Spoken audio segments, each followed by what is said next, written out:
mission des vétérinaires égyptiens a séjourné en février dernier au complexe industriel des abattoirs du Logone, à Moundou, la capitale économique du pays.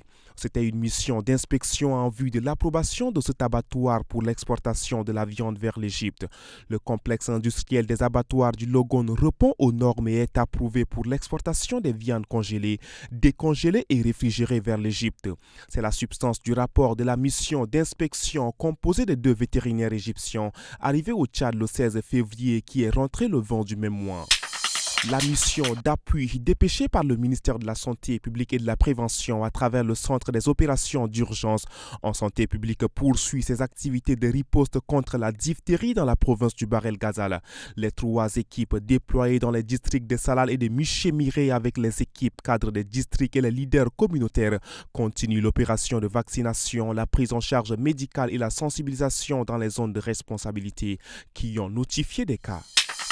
Le secrétaire général de la province du Ouaddaï, Abakar Hissène Djidigui, a procédé le 28 février 2025 au quartier Ourada 2 dans le 7e arrondissement d'Abéché à la pose de la première pierre de construction d'une unité de traitement et de valorisation des déchets au Tchad.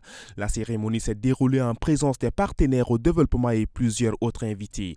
Cette unité de traitement des déchets qui sera construite sur une superficie de 1800 mètres carrés est l'œuvre du mouvement de la Croix-Rouge du Tchad, de la France, de l'Italie et de Luxembourg.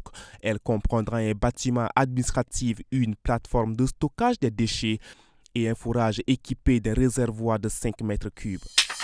Les rideaux sont tombés sur la 29e édition du Festival panafricain du cinéma et de la télévision de Ouagadougou FESPACO ce 1er mars 2025. Une édition marquée par la remise des différents prix dont le prestigieux étalon d'or de Yenenga au réalisateur burkinabé Dani Kouyaté. Au total, 17 films ont été retenus pour le prestigieux étalon d'or de Yenenga. Parmi ces films figure la Dia du réalisateur tchadien Achille Ronaimou, mais c'est plutôt Katanga ou la danse des scorpions du réalisateur burkinabé Dani Kouyaté qui a séduit le jury, long métrage par le traitement de son intemporalité et sa mise en scène maîtrisée.